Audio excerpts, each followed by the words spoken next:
Tudo bem com você? Hoje nós temos um assunto muito importante aqui no Alesp Cidadania. Vamos falar sobre recuperação judicial e também sobre falências. Este ano de 2024 pode ser o ano com o maior número de empresas brasileiras pedindo recuperação judicial. Os pedidos foram de várias áreas: companhias aéreas, comércio, agronegócio e, segundo um levantamento do Serasa Experian, mostra que cerca de 1.500 pedidos de recuperação judicial de janeiro a agosto tiveram aí um aumento de mais de 78% em comparação ao ano passado neste mesmo intervalo. Com isso, o volume se aproxima dos 1.800 requerimentos, um recorde até agora. Para sanar todas essas dúvidas, nós vamos ouvir aqui no Alesp Cidadania, de forma remota, a quem já agradecemos a participação do senhor Rodrigo Macedo, advogado especialista em recuperação e falências e sócio do Andrade Silva. Tudo bem? Muito obrigada. Olá, Renata. Eu que agradeço. Um prazer fazer parte aqui do Alesp Cidadania.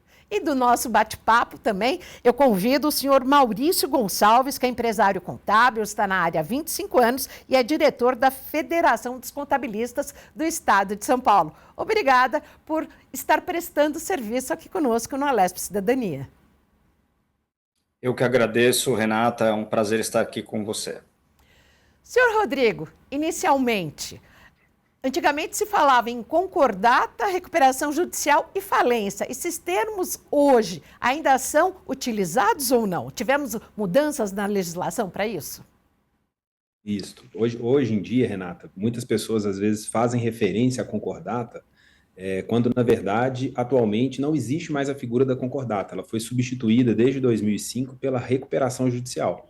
Então, o equivalente à concordata hoje seria a recuperação judicial, embora os dois institutos, né, sejam voltados aí às empresas que estão em crise financeira, sejam absolutamente distintos em relação às soluções que eles dão, né? A recuperação judicial é uma legislação de 2005, mais moderna e bastante diferente da antiga concordata, que muitas vezes era interpretada como um calote institucionalizado, né? A recuperação judicial ela veio para modernizar esse instituto e melhorar um pouco não só a percepção das pessoas, mas o resultado que se busca para as empresas que estão em crise financeira.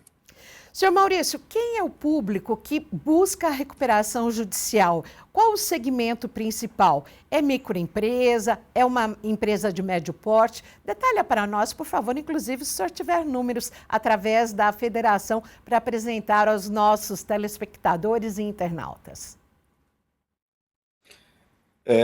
Renata, as empresas que mais utilizam a recuperação judicial são as de médio para grandes empresas, né? Porque todo o processo da recuperação judicial é um processo bastante custoso, né? E, além disso, precisa fazer um acordo com todos os credores, e muitas vezes as micro e pequenas empresas não têm acesso aí a advogados e nem conseguem, muitas vezes, esse recurso da legislação. Então, a grande maioria são as empresas médias e de grande porte.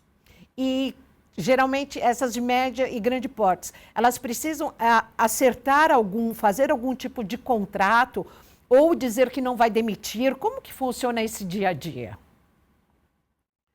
Senhor Rodrigo. Na verdade, ela... Não, por favor, continue.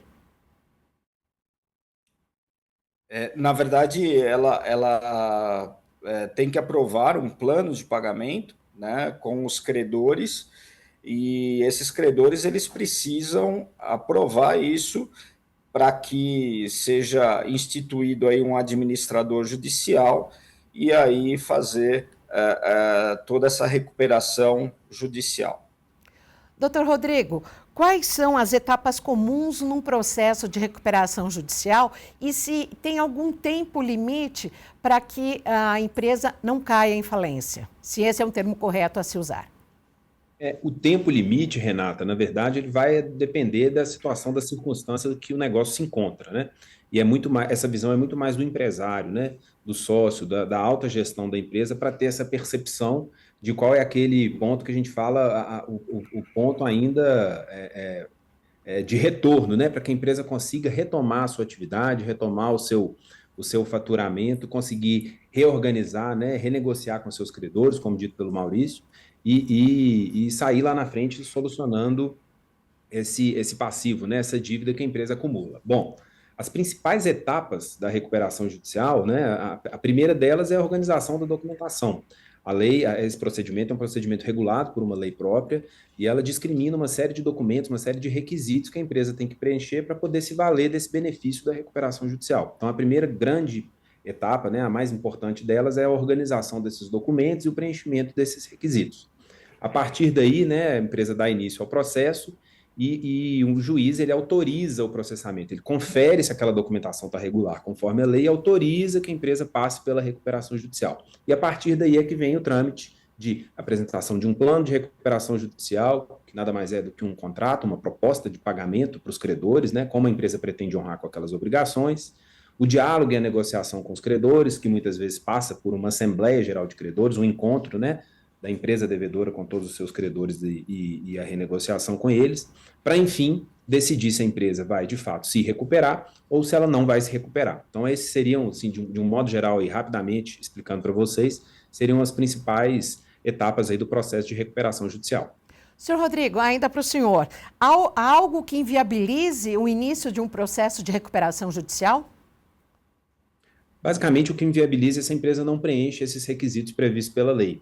Então, ela não pode ter pedido a recuperação judicial no intervalo dos últimos 2 anos, ela não pode, né, estar em processo de recuperação judicial ou em falência, ela não pode pedir um pedido sobreposto ao outro, ela já tem que estar há 2 anos, né, ativa no mercado, não pode ser uma empresa que tem menos de 2 anos de existência, de fundação, ela tem que apresentar, né, a sua documentação contábil de forma regular, dos últimos 3 exercícios e os balancetes do ano corrente do pedido, ela tem que prestar contas, né, toda essa documentação contábil, essa prestação de contas, ela tem que cumprir ali a tempo e modo, e além dos outros documentos, né, a relação de credores, as certidões para demonstrar, né, como está a situação dos protestos, das dívidas fiscais e tributárias.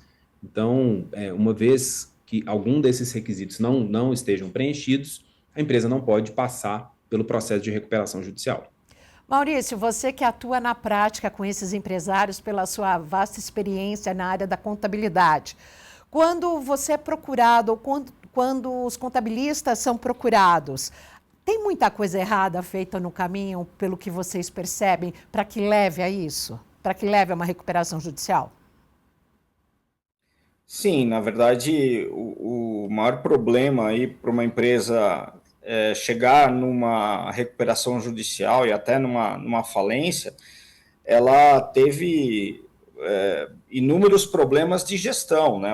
Inúmeros problemas de falhas administrativas, alta rotatividade de funcionários e até falta de planejamento estratégico claro, né? E, consequentemente, também ele acaba tendo um problema ali com documentos contábeis, documentos financeiros, que também fazem parte aí do rol de documentos para que seja aprovada uma recuperação judicial. Então, o maior problema para que uma empresa chegue aí a uma recuperação judicial é a parte documental e quase 100% os documentos não estão aptos aí para que seja ingressada a ação. E aí não se consegue mesmo de qualquer forma, Maurício, obter essa recuperação, esse benefício, né? E aí o empresário pode ir direto para a falência? Exato, sim. Aí os credores podem pedir a falência dessa empresa e aí futuramente pode até descaracterizar a empresa e os sócios terão que pagar aí com seus bens patrimoniais toda essa dívida. Então, por isso que a parte contábil ela tem que andar muito em conformidade com a legislação para que no futuro possa pedir aí a recuperação judicial. A gente sabe, Maurício, que tem muito contador online ou até alguns programas que são vendidos a um preço mais baixo para tornar mais acessível ao pequeno empresário, tudo. Mas às vezes é preciso ter cuidado com isso, porque depois, no momento de necessidade, ele não vai conseguir usufruir desses benefícios, né? Exatamente. O contador, o advogado, eles são médicos da empresa. Então, você não vai confiar a sua saúde para um médico que faz o atendimento virtual ou que faz o atendimento que não corresponde aí com a responsabilidade da profissão. Então, tem que tomar um certo cuidado, verificar se aquela empresa contábil está devidamente registrada ou também o advogado devidamente registrado no seu conselho de classe e pedir uma certidão negativa para verificar se aquele profissional ele está apto a exercer a profissão. Doutor Rodrigo, e no dia a dia, como é que o senhor recebe esses clientes? Porque todo cliente que pede uma recuperação judicial precisa assinar um contrato, precisa de um auxílio de um profissional como o senhor? Isso, exatamente. Renata, a recuperação judicial é uma matéria que não dá para se aventurar, né? Como é um procedimento regido por uma lei específica, né? E tem uma série de ritos ali, de etapas desse processo muito bem definidas e com uma série de exigências pela lei, um advogado que não tem experiência ou que não tenha se especializado nessa legislação dificilmente vai conseguir conduzir de forma exitosa esse processo. Do lado de cá, né, quando as empresas nos procuram, naturalmente, no primeiro momento, é preciso que a gente faça um entendimento daquela situação, né? Como que a empresa chegou até aquela crise? Muitas vezes, como dito pelo Maurício, é uma crise de gestão. Às vezes a empresa geriu mal o negócio. Às vezes é uma crise de mercado. E às vezes as duas coisas, né? Às vezes, por falta de gestão, a empresa não estava preparada para enfrentar uma crise no mercado dela. De um modo geral, a nossa orientação enquanto advogados especializados em recuperação judicial e falência é no sentido de verificar, né, se a empresa, de fato, ela tem preenche, né, de fato, esses requisitos, se ela tem, de fato, ali uma dívida pulverizada, uma dificuldade de honrar com essas dívidas, mas se ela tem um mercado próspero, né, se ela tem uma expectativa de gerar receita para poder cumprir com aquelas obrigações. Porque o grande ponto da recuperação judicial, né, como um contraponto da falência, né, é de fato se eu tenho um negócio recuperável que pode me fazer gerar receita para poder cumprir com os meus credores as minhas obrigações, a recuperação judicial ela passa a fazer sentido. Já a falência é quando eu estou num ponto sem retorno, ou porque a crise já está muito severa e é impossível que eu cumpra com todas as minhas obrigações, ou porque eu faço parte de um mercado que eu não tenho mais uma expectativa de conseguir explorar e gerar receita suficiente para poder honrar com as obrigações. Então, do lado de cá, né, quando as empresas nos procuram relatando esse cenário de crise, a nossa análise se dá muito nesse sentido, né? Não só na parte formal, mas para entender o fato, né? Entender o que levou a empresa àquela crise, se é de fato algo relacionado à gestão, a empresa precisa corrigir, se é algo relacionado ao mercado, ela precisa também se debruçar sobre o mercado dela e ver se ainda há tempo de inovar, de mudar alguma rota, porque a recuperação judicial, ela resolve a fotografia da crise, ela não resolve o problema do negócio se for um problema crônico. Então, muitas vezes, né, o empresário ali no turbilhão daquela crise, daqueles problemas, ele precisa de alguém para direcioná-lo e ajudá-lo a fazer essa análise, e nós fazemos isso aqui usando um pouco da nossa experiência de diversas situações que a gente já enfrentou e já vivenciou. Agora, senhor Rodrigo, uma outra pergunta. Nós temos aí um caso nacionalmente conhecido, inclusive internacionalmente, que foi no primeiro semestre, quando tivemos a recuperação judicial do grupo das lojas americanas. Então, isso foi um baque no mercado, mas um processo de recuperação judicial como esse pode virar caso de polícia também? Algumas vezes sim, né? No caso da Americanas, das notícias, né, que vieram a público, né, há uma questão contábil, né, muito grave, né, uma questão contábil ali que, salvo engano, ela desagou num processo criminal, numa investigação para ver se houve alguma conduta ali da alta gestão da empresa, uma conduta fraudulenta.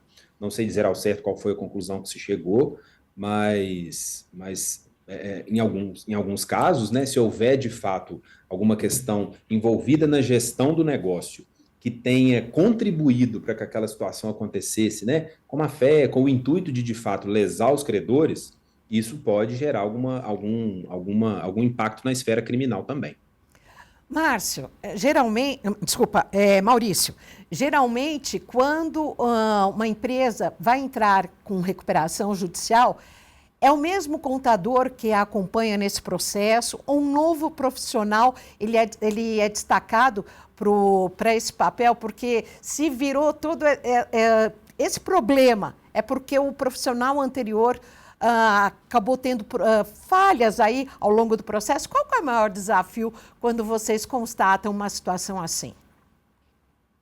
No caso da Americanas, houve sim problemas contábeis, né? Então, por isso que teve uma ação criminal que ainda está em curso, e também da parte da auditoria, que não detectou aí os procedimentos contábeis falhos da Americanas, mas na sua grande maioria não, né? Então, a gente tem, por exemplo, a Gol, linhas aéreas, que pediu recentemente também a recuperação judicial e continua com a mesma, com a contabilidade, com o mesmo contador, enfim. Então, geralmente não, geralmente continua com a mesma contabilidade, tendo em vista que aquele profissional contábil, ele sabe de toda a vida pregressa da empresa até aquele pedido da recuperação judicial e vai ajudar ali o administrador judicial a executar o plano estratégico da recuperação judicial. E na prática, como que funciona quando você, Maurício, recebe um cliente, um novo cliente para estar tratando nessa situação, quando as coisas já não andam tão bem?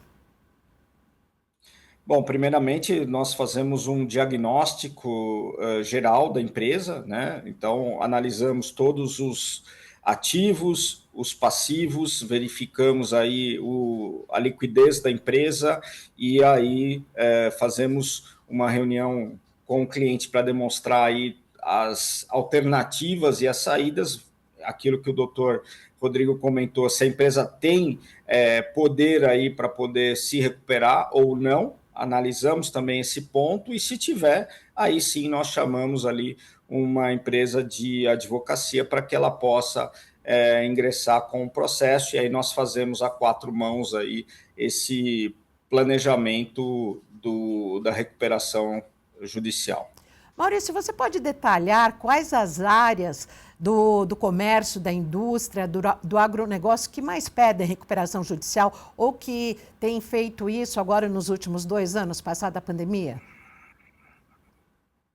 Olha, neste ano aqui, nós tivemos a Gol Linhas Aéreas, né, o Supermercado Dia, Casa do Pão de Queijo, a Coteminas, Subway, Polishop e Starbucks. Então, a maioria das empresas são as empresas, e tem a Casas Bahia também, né? Então, a maioria das empresas são as empresas de varejo.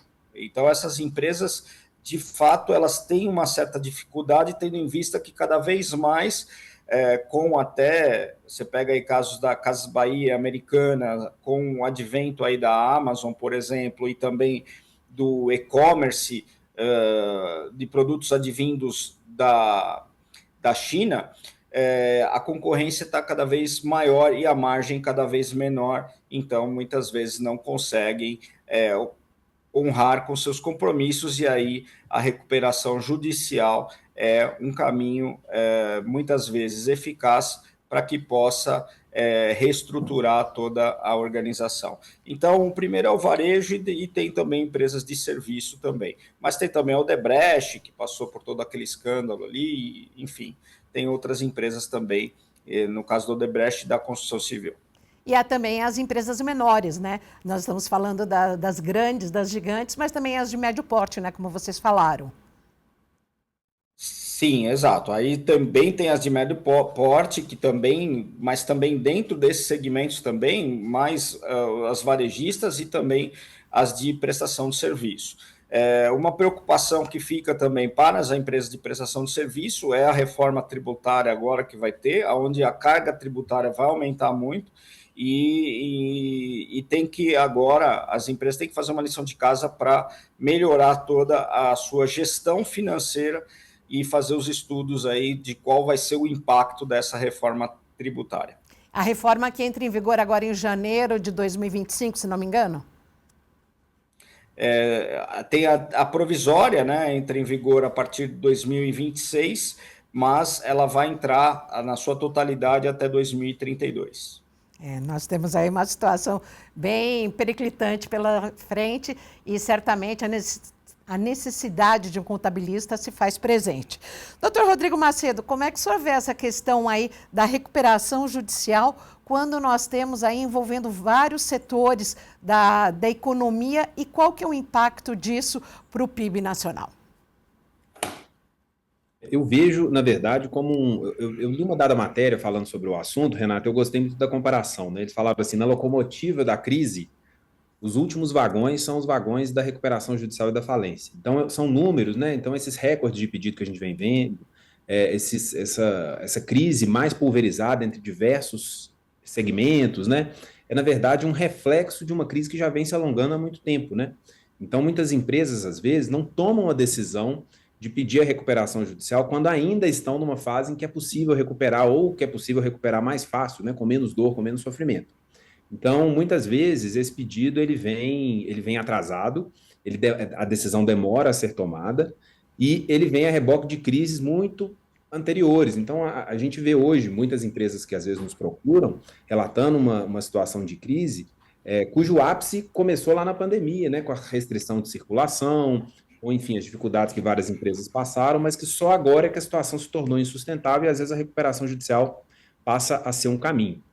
Eu vejo isso como em alguns casos, né, essas grandes empresas aí, como relatadas pelo Maurício, muitas vezes elas puxam a reboque outras empresas menores que fazem parte ali do ecossistema delas, né? Então, fornecedores menores, prestadores de serviço, enfim, outras empresas que fazem parte daquele ecossistema ali, elas sofrem, por consequência, a recuperação judicial desse grande negócio e depois esses pedidos, eles aparecem. O impacto, como a gente pode perceber, é muito grande, né? O impacto é em todos os sentidos, né? Em relação aos empregos, né?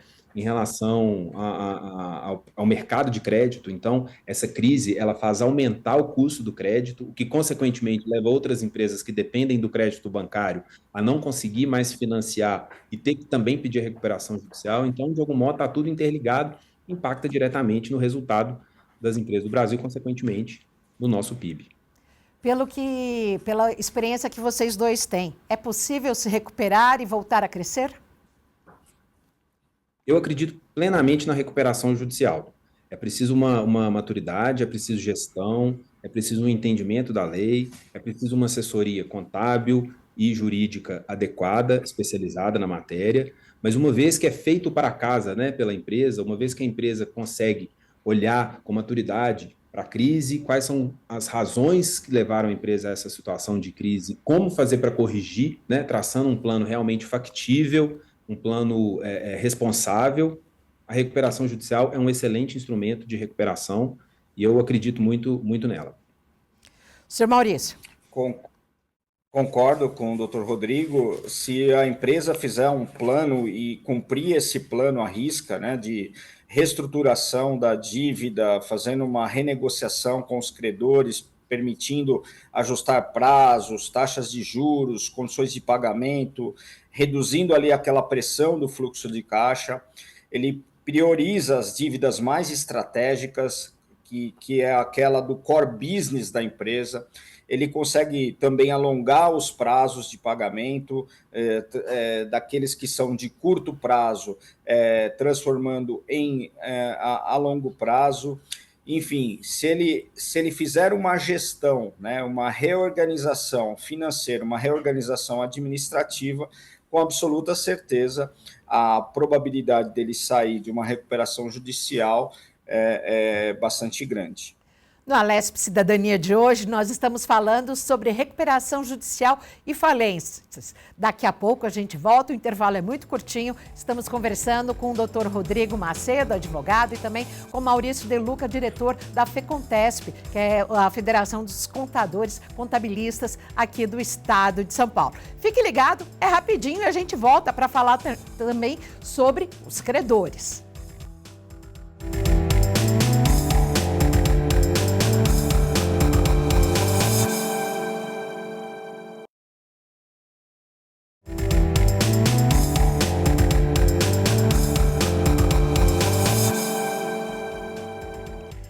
Retomamos agora o bate-papo aqui no Alesp Cidadania com especialista em recuperação e falências, sócio do Andrade Silva, Dr. Rodrigo Macedo, advogado, explicando aqui todas as questões jurídicas em nosso programa aqui pela Rede Alesp. E também contamos com a participação, a quem também agradecemos, de Maurício Gonçalves, que é empresário contábil, especialista na área há 25 anos e diretor da Federação dos Contabilistas do Estado de São Paulo. Falamos muito na primeira parte do programa sobre a recuperação judicial, os processos e quase caminhando para a falência. Mas agora eu pergunto, e os credores? Como ficam os credores que forneceram produtos, forneceram matéria-prima ao longo de anos e que da noite para o dia, claro que não é bem assim, o negócio é meio que paliativo, vai indo e essas pessoas acabam não recebendo. Inicialmente, doutor Rodrigo, como é que fica a vida dos credores? De fato, Renata, para os credores não é uma surpresa das mais gratas, né? Então, você tem uma expectativa de que você vai receber num curto ou no médio prazo o crédito que você tem, né, o valor que você tem a receber da empresa que está pedindo a recuperação judicial, e de repente, com o ajuizamento do pedido, a empresa tem uma proteção legal ali de 180 dias, em que ela vai ter o prazo ali para se reorganizar, né, para poder apresentar o seu plano de pagamento, a sua proposta de pagamento, em quais condições ela vai conseguir honrar com aquele pagamento.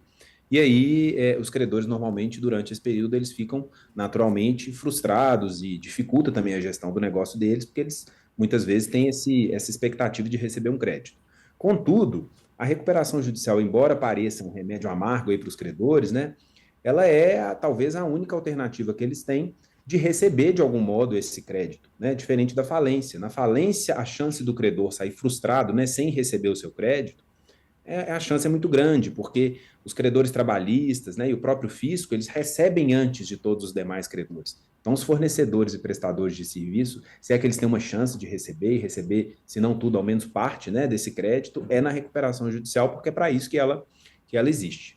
Mas, de fato, para o credor é um remédio amargo. Agora, Maurício, é uma situação bem complicada, né? Porque, como você tinha falado anteriormente, é todo um sistema de guarda-chuva. Se a empresa aérea que entra em recuperação judicial, todos que prestam serviço, que entregam equipamentos, peças e outros tipos de serviços, essas pessoas também não estão recebendo e começam a entrar em crise. Então, pode haver uma crise em cadeia. É assim que funciona?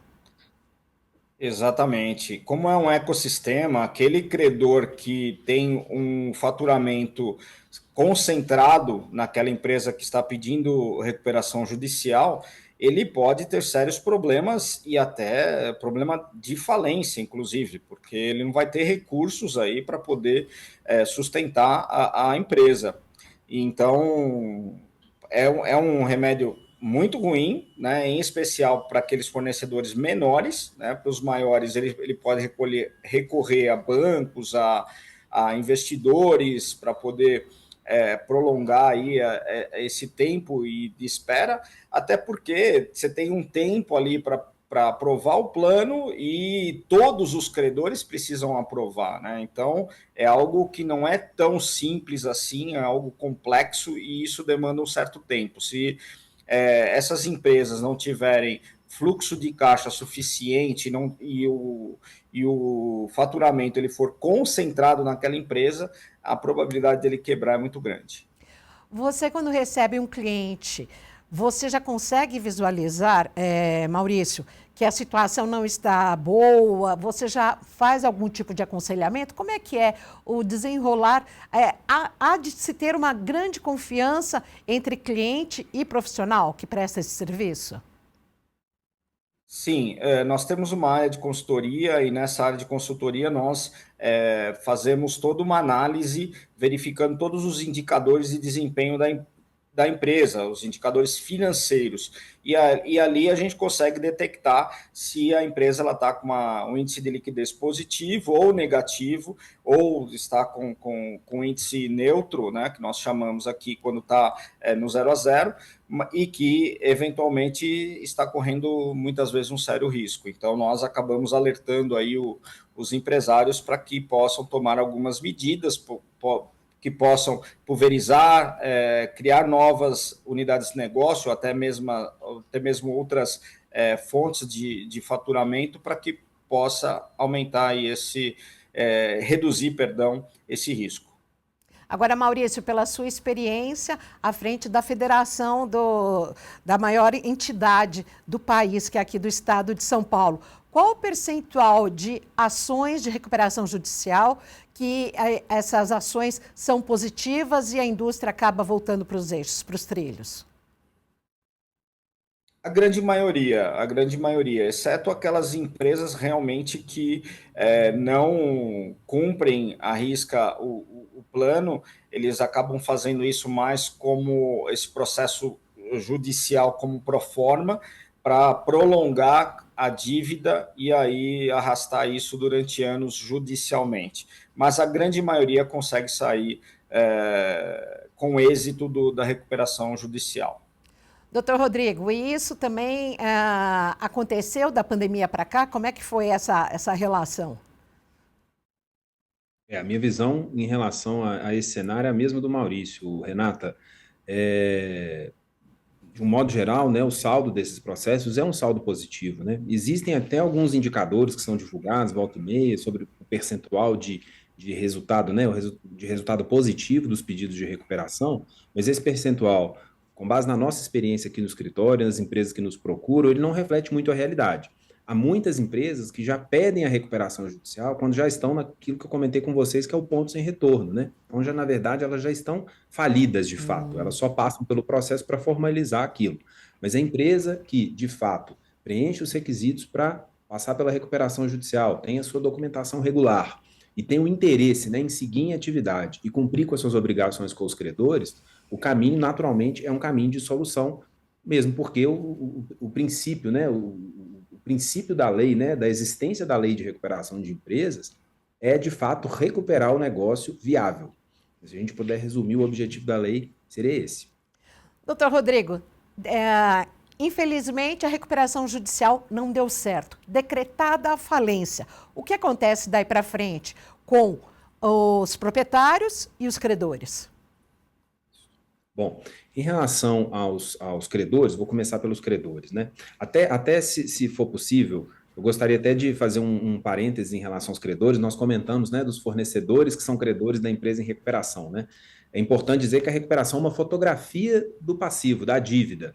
Então, se esse credor ele continua fornecendo, ele continua prestando serviço para a empresa que está em recuperação judicial, ele vai seguir recebendo aquela obrigação corrente, né? É só em relação ao passado que ele vai estar sujeito à recuperação judicial e vai receber junto com os demais credores. Agora, quando se está falando de um cenário de falência, ou seja, a empresa já foi decretado que ela não tem viabilidade, a falência é uma forma, simplesmente, uma forma regular de encerramento de uma atividade empresária inviável.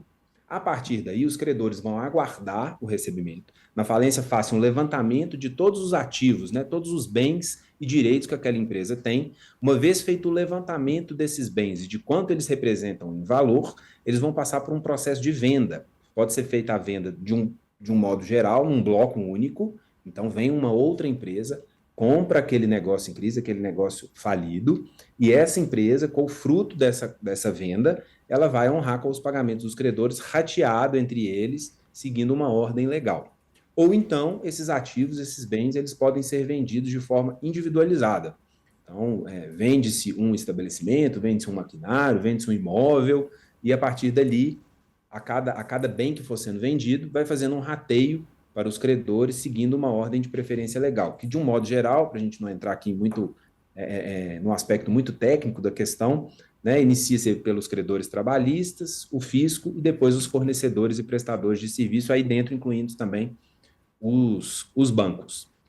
Já em relação aos sócios, embora tenha uma visão no mercado, né, de que a falência ela atinge automaticamente os sócios, isso é uma inverdade. Os sócios eles vão responder pessoalmente pela falência na hipótese de se verificar que houve uma gestão fraudulenta, né, de que houve ali um desvio de patrimônio da pessoa jurídica para o sócio. Em outras palavras, o sócio se enriqueceu às custas do prejuízo do negócio. Então, quando há um cenário muito específico, né, de que de fato consegue se comprovar que os sócios se beneficiaram daquele pedido de recuperação judicial, eles se beneficiaram pessoalmente daquela crise que foi colocada, aí sim o patrimônio deles responde de forma direcionada.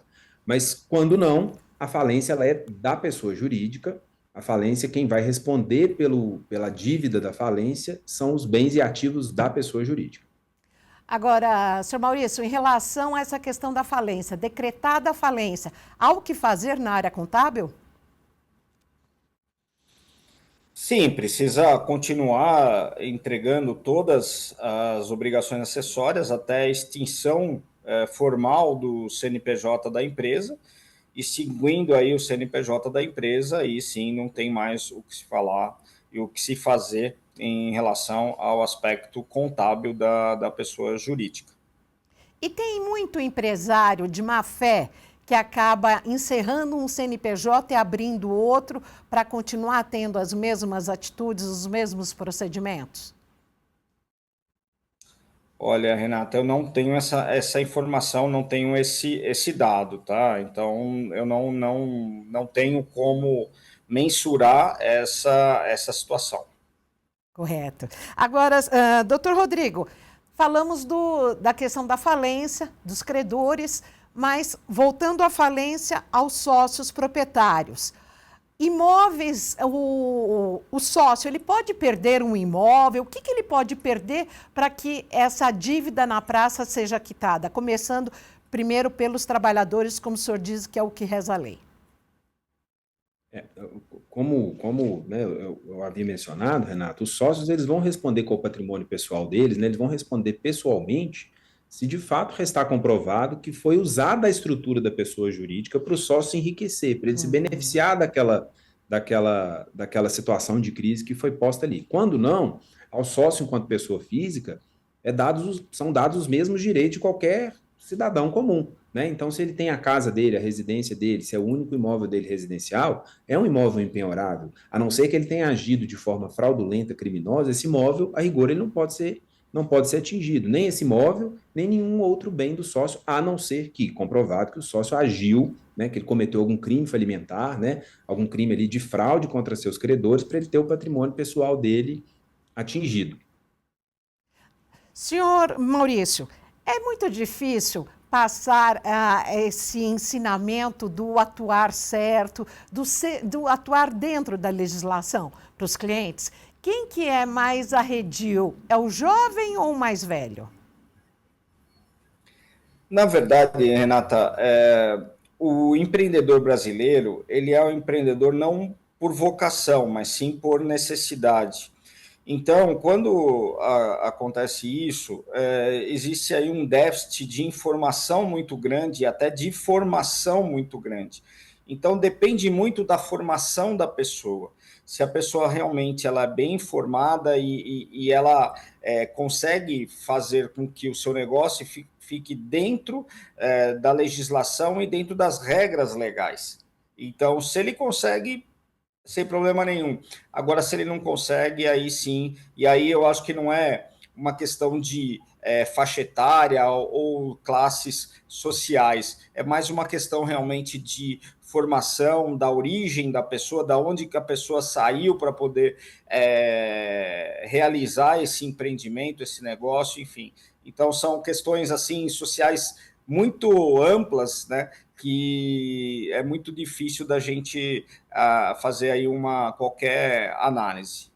Agora eu começo fazendo uma pergunta para você, Maurício, e depois gostaria que o Rodrigo também respondesse. Como que vocês avaliam o impacto emocional e psicológico nos empreendedores que passam por esses processos? É o pior possível, né? A pessoa que está numa situação dessa, muitas vezes ele não consegue separar o pessoal do profissional, porque ali tem um emocional muito grande. Por isso que é recomendável que um profissional esteja ali ao seu lado, porque o profissional ele não vai ter esse aspecto emocional envolvido para poder tomar qualquer decisão. Então, realmente, com o emocional abalado, a probabilidade de tomar uma decisão incorreta é muito grande. Precisa de muito sangue frio, né, doutor Rodrigo? Eu digo o seguinte, a fase que prepara para a recuperação judicial, talvez ela seja a que gera mais ansiedade no empresário, né, no gestor daquele negócio, porque você ainda está num cenário de incerteza, você ainda não experimentou os benefícios e como aquele procedimento ele pode ser benéfico para reorganizar o negócio. Então, naquele momento, ele está no meio do incêndio, tentando apagar os focos de incêndio ali, né? Se a gente puder fazer uma comparação. Então, ele ainda está com a visão um pouco turva em relação àquilo que pode ser feito para recuperar o negócio. De fato, não é uma situação desejável, não é uma situação fácil de ser enfrentada, mas não raras vezes já ouvi aqui no escritório de clientes nossos que passaram por esse processo, de que as noites de insônia elas eram sempre anteriores à recuperação judicial, né? Uma vez que o processo de recuperação judicial ele foi autorizado ali o processamento, em que a empresa começou a seguir aquele rito para se recuperar, para renegociar com os credores, para ter um diálogo, né, com os principais envolvidos ali, interessados naquele negócio, a situação costuma sedimentar, costuma acalmar os ânimos e todos, em algum momento, vão ter a consciência, né? E aí todos que eu digo, tanto a empresa quanto os credores e as partes envolvidas, vão ter que adquirir aquela consciência de que, de fato, se não sentarem na mesa, de que se não encontrarem um caminho, né, que seja ali, atenda aos interesses de todos, né, que seja o mais próximo dos interesses de todos, que aí o negócio não tem recuperação e todos saem perdendo. Então, esse momento de angústia, de sofrimento e de abalo emocional, né, de ansiedade do empresário e do gestor do negócio em crise, na minha percepção, Renata, ele é sempre mais presente no momento anterior ao pedido de recuperação judicial. Vocês que estão em contato dia a dia com empreendedores que vivem esses problemas, o governo poderia ajudar de alguma forma a essas empresas em recuperação ou em falência? Vocês acham que é possível fazer isso? Inicialmente, doutor Rodrigo e depois Maurício. Perfeito. Eu vou até fazer um comentário em relação a um aspecto que costuma impactar muito as empresas, mas aí o Maurício é quem é aqui o professor no assunto, né? Mas se eu pudesse escolher um tema para que o governo pudesse, de fato, favorecer as empresas em crise, seria em relação à dívida tributária. A dívida tributária costuma ser um desafio. De alguns anos para cá, melhorou bastante a situação, porque passou a existir um parcelamento especial para as empresas em recuperação de empresa. Então, os débitos federais hoje já existe, né? Uma possibilidade da empresa transacionar essa dívida de uma forma mais benéfica do que se ela não estivesse em recuperação judicial. E as dívidas, né, estaduais ou municipais, elas dependem de uma legislação própria do respectivo estado ou do município em que a empresa deve aquele tributo. E não são todos os estados, nem todos os municípios que têm essa legislação concedendo condições especiais para a empresa em recuperação judicial conseguir adimplir aquele débito fiscal. E esse é um grande ponto do processo de recuperação judicial, porque a dívida tributária ela não se sujeita à recuperação. Então, quando eu sento para negociar com os meus funcionários, com os bancos, com fornecedores, prestadores de serviço, eu não consigo pôr o fisco na mesa comigo. Então, seria um ponto que poderia favorecer muito as empresas em crise. Maurício. Bom, essa nova lei da recuperação judicial já é um grande avanço, né? Porque, de fato, ela trouxe muitos benefícios aí para os empresários, então foi, de fato, uma ajuda do governo em relação a essa legislação. Contudo, concordo com o doutor Rodrigo, precisa flexibilizar um pouco mais a questão tributária, tendo em vista que os tributos são cada vez maiores e a competitividade também cada vez maior, em especial para aquelas empresas estrangeiras. Então, precisa haver aí um incentivo do governo, um incentivo fiscal do governo para essas empresas e haver uma contrapartida. Então, olha, eu financio isso para você, mas você mantém aí os empregos e tudo mais, e todo o ecossistema que está aí. Então, haver essa negociação. Eu acho que tem dinheiro para isso e falta apenas e tão somente um esforço político para que isso aconteça. Falta vontade política, né? Exato. Agora, Maurício, quais as tendências e perspectivas que você enxerga para o estado de São Paulo e para o país agora, nos próximos 2 anos, em relação a essa questão das ações de recuperação judicial e também dos processos de decretação de falência? Olha, é difícil da gente fazer uma previsão em relação a isso, né? Porque a economia está crescendo e só que você tem, obviamente, alguns segmentos que eles acabam tendo ali uma vulnerabilidade, né? Então, vamos pegar aí o caso dessas empresas aí de comércio, né, e serviços, mais aí da aviação aérea, então, em que a margem é muito pequena.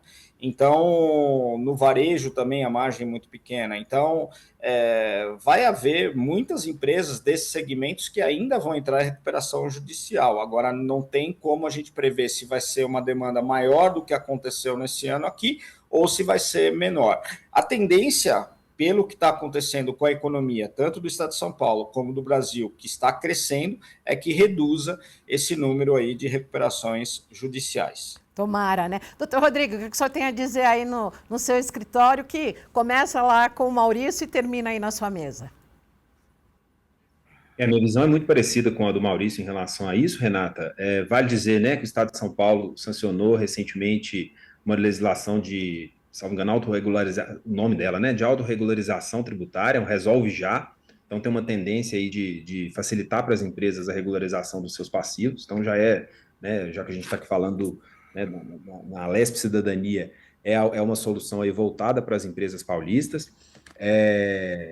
E do lado de cá eu vejo assim uma consciência maior em relação a essa legislação. O aumento do número dos pedidos, de algum modo, ele é positivo, porque ele gera para a gente a possibilidade de vir explicar do que se trata a recuperação judicial. Então, esse serviço feito aqui pelo Alesp Cidadania, né, em que a gente pode explicar o procedimento da recuperação, ele é muito oportuno, porque ele desmistifica alguns pontos da recuperação judicial. Então, eu vejo como um cenário positivo. Eu acho que, com o passar do tempo, essa questão vai ficando mais comum, mais palatável, né, para o público, para o cidadão, para o empresário, e vejo com boa perspectiva.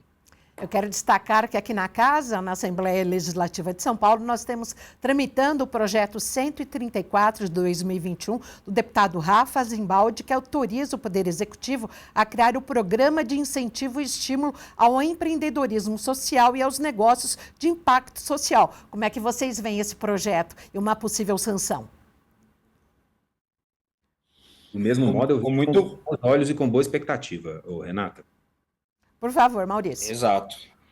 Eu volto com o relator. Eu vejo com ótimos olhos.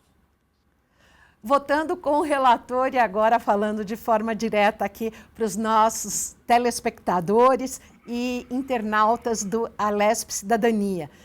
Quais as 5 principais dicas que vocês dão a um empresário? Ao micro, ao médio, ao grande empresário. Porque a gente sabe que problema acontece com todo mundo, seja aquela pessoa que tem uma pequena lojinha, que trabalha na garagem da sua casa, como uma grande indústria. Por favor, começo com você, Maurício. Bom, existem alguns sinais para você verificar que a sua empresa está em risco de um processo judicial e até em falência. Primeiro sinal, fluxo de caixa negativo. Você está com dificuldade em pagar despesas operacionais, no vencimento e até dívidas. Então, isso é um problema que você precisa analisar. Um endividamento excessivo, né? Então, um aumento da relação dívida-patrimônio e dificuldade em obter crédito. A redução do faturamento. Então, se você tem uma queda contínua, sem uma previsão de recuperação. E problemas de gestão, falhas administrativas, alta rotatividade de funcionários e falta de um planejamento estratégico. Então, esses 4 sinais precisam ser medidos o quanto antes para analisar se a sua empresa ela tem aí um risco, né, futuro aí de um processo, de uma recuperação judicial e até, consequentemente, uma falência. Doutor Rodrigo, e suas dicas aqui no final do programa? Bom, não sei se eu vou conseguir enumerar 5 assim de pronto, Renata, mas vamos lá. Eu acho que o primeiro passo para o empresário é estar atento ao seu mercado e à inovação, né? Hoje em dia as coisas mudam numa velocidade muito mais rápida do que antes, né? Então, às vezes, um cenário que hoje é positivo, às vezes, num intervalo de 1 ou 2 anos, ele já não vai fazer mais nenhum sentido. Então, acho que o empresário, no primeiro momento, tem que estar olhando para fora, para o seu mercado, onde que ele pode inovar, onde que ele pode se tornar mais competitivo. Olhando para dentro de casa, é preciso fazer uma gestão financeira muito austera, né, o mais austera possível, para que ele possa ter corpo para enfrentar as crises. E isso a gente percebe aqui no escritório, né, que para muitas empresas aqui, nossos clientes, a pandemia, que foi um evento totalmente inesperado, né? Aquelas empresas que estavam fortalecidas, com seu caixa fortalecido, com uma gestão fortalecida, elas passaram por isso com muito mais tranquilidade, né? E conseguiram sair na frente sem ter que cogitar a possibilidade da recuperação judicial.